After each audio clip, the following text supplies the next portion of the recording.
Atenção! Começa agora uma teleaula de leitura e interpretação de desenho técnico mecânico do curso profissionalizante.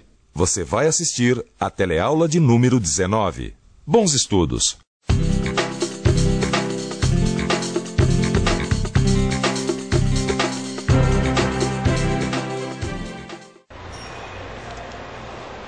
E aí, Titão, como é que vão os estudos? Tá indo muito bem. Aliás, eu e o Caio vamos nos encontrar hoje à tarde para estudar. Eu acredito que a gente já sabe tudo sobre desenhos com partes oblíquas e elementos oblíquos. Tudo? Tem certeza? Nós estamos estudando de verdade, não é mesmo? Mas sempre aparece uma coisa nova que a gente pode aprender. Não vai me dizer que tem alguma coisa sobre peças com partes oblíquas que eu ainda não sei. Que tem. Mas não se preocupe que esse é o assunto da nossa teleaula de hoje. Na teleaula de hoje você vai aprender o que é uma projeção com rotação e vai aprender também como imaginar a rotação da parte e dos elementos oblíquos e a rotação com representação em corte. Bom, então me fala logo sobre esse assunto, porque eu quero conseguir estudar com o Caio hoje à tarde. Dá uma olhada aqui nesses desenhos.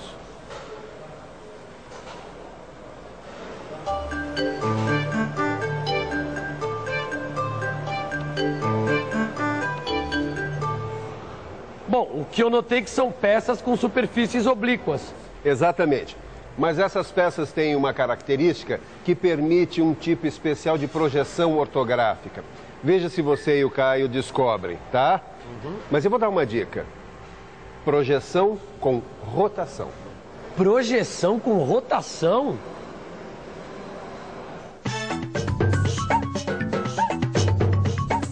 Rotação é um movimento giratório. É um giro em torno de um eixo. Isso mesmo. Um giro em torno do eixo. Isso é muito importante para entender o que é projeção com rotação. Mas, Ângela, antes de começar, é bom lembrar que o nosso amigo aí já sabe como fazer a projeção de peças com uma ou mais faces oblíquas. É verdade. Você já sabe como usar o recurso das vistas auxiliares para representar peças com faces oblíquas.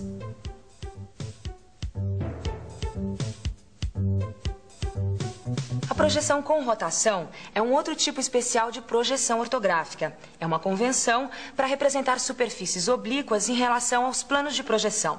Como esse modelo aqui.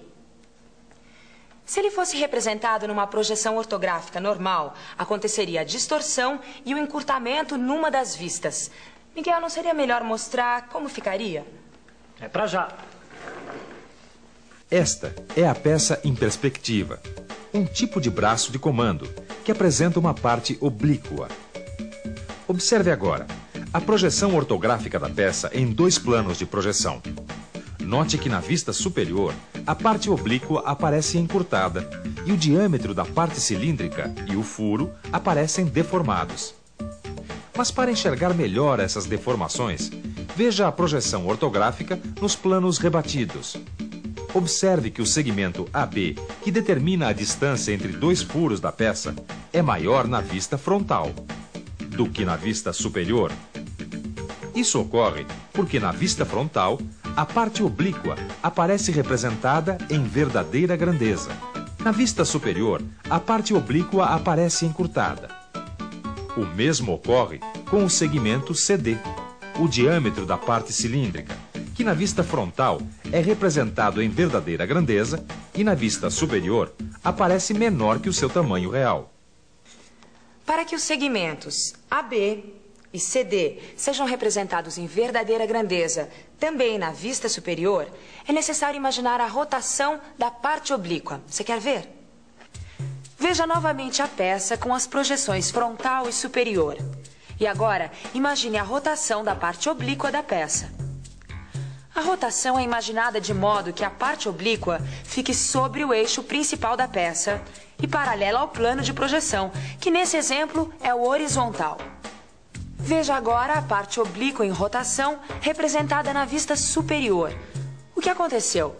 Após a rotação, a parte oblíqua passou a ser representada em verdadeira grandeza, também na vista superior. Olha a linha de centro que atravessa a parte oblíqua na vista frontal.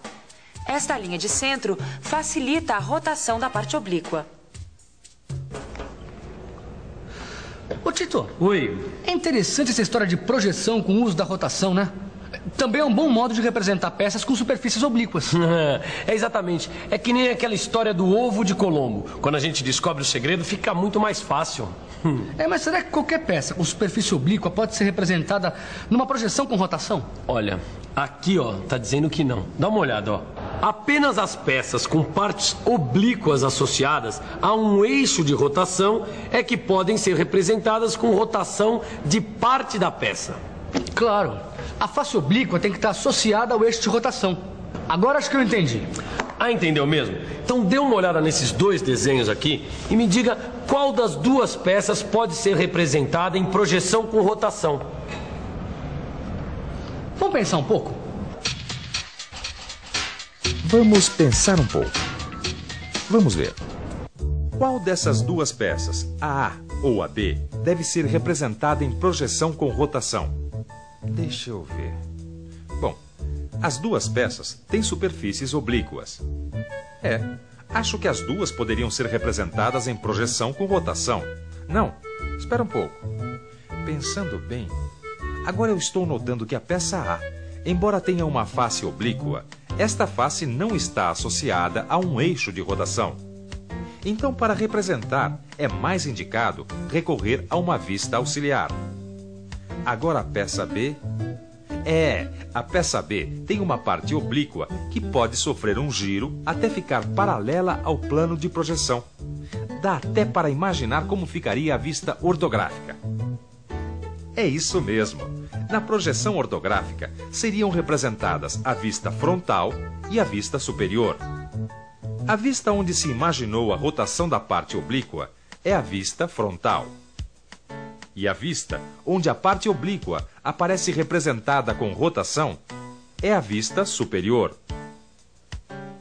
Você reparou que agora, tanto na vista frontal quanto na vista superior, a parte oblíqua aparece representada em verdadeira grandeza?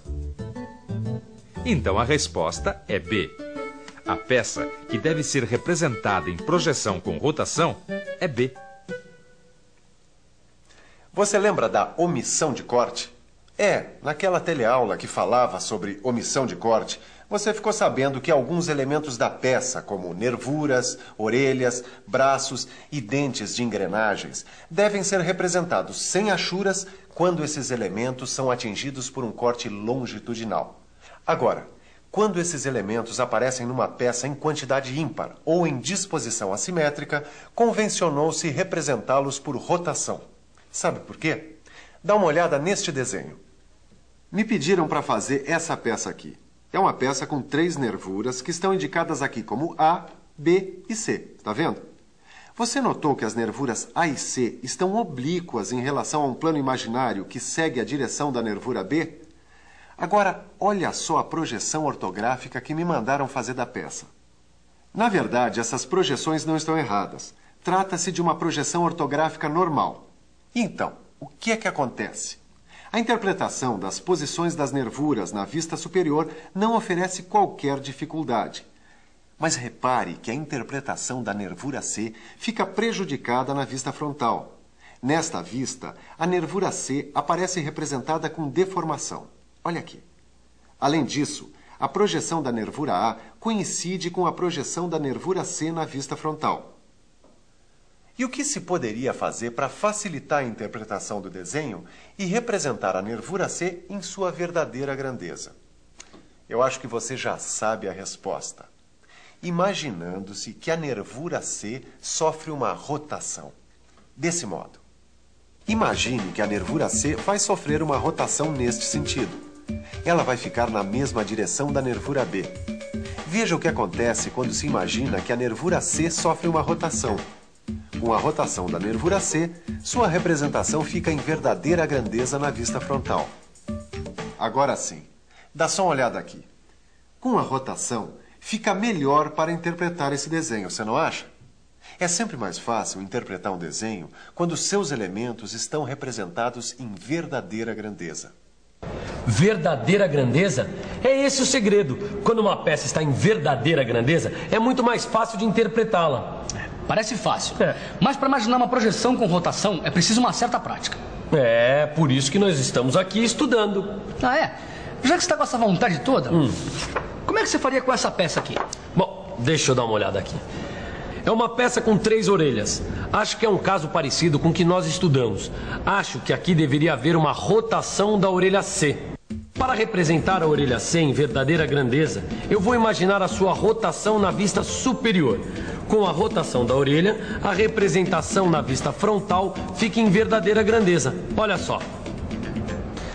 Você tá ficando fera em projeção com rotação, hein, Tito? Quando a gente descobre o mecanismo, fica fácil. Quando uma peça tem partes oblíquas associadas a um eixo de rotação, ou quando elementos aparecem numa peça em quantidade ímpar ou em disposição assimétrica, aí fica muito mais fácil para imaginar a projeção com rotação. É, mas e numa representação com corte? É, como assim? Como é que você imagina uma rotação em representação com corte? Ih, meu amigo, agora você me pegou, cara. A rotação em representação com corte, na verdade, segue os mesmos princípios do que você viu até agora. Mas é sempre bom ver alguns desenhos para entender melhor, né? Miguel, você não quer pegar aqueles desenhos com rotação em representação com corte? Estou aqui nessa pasta. Vamos lá. Dá só uma olhada nesse desenho aqui. É uma polia com braços, que estão indicados pelas letras A, B e C. Agora, olha esse outro desenho. É a perspectiva da mesma polia em corte. Repare que o braço C está oblíquo em relação ao eixo da peça. Agora vamos tentar imaginar como ficaria essa peça em corte, representada em projeção ortográfica normal. Veja, uma vez que o observador está vendo a peça de frente, a vista frontal será representada em verdadeira grandeza. Já na vista lateral, atingida pelo corte, o braço C não será representado em verdadeira grandeza. Imagine agora que o braço C da polia sofreu uma rotação em torno do eixo da peça, até ficar paralelo ao plano de projeção lateral. Viu só? Agora o braço C também será representado em verdadeira grandeza na vista lateral. No desenho técnico, não há necessidade de indicar onde a rotação do elemento foi imaginada. Assim, no caso desta peça, a vista frontal e a vista lateral esquerda são representadas deste modo. Ângela, você não acha que para fixar mesmo esse assunto de projeção com rotação é melhor a gente mostrar um outro exemplo? Você sabe que meu lema é mostrar em vez de contar. Então vamos lá. Eu tenho aqui uma peça com 2 tipos de elementos em número ímpar.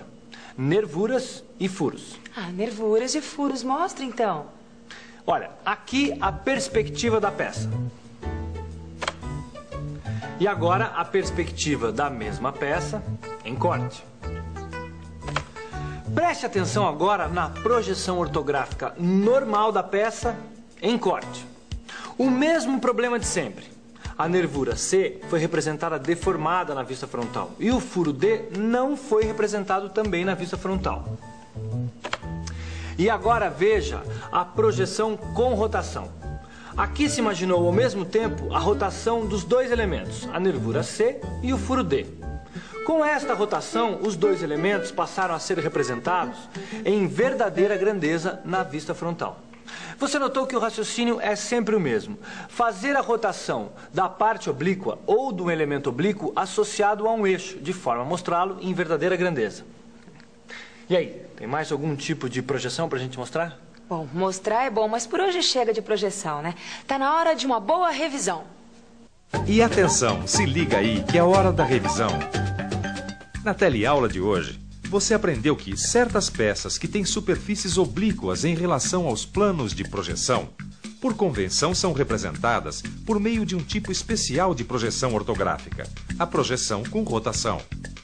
Viu que esse tipo de projeção só pode ser representado em peças com partes oblíquas associadas a um eixo de rotação. Viu também como imaginar a rotação de elementos oblíquos quando eles aparecem numa peça em quantidade ímpar ou em disposição assimétrica. Finalmente, viu como imaginar a rotação em representação com corte.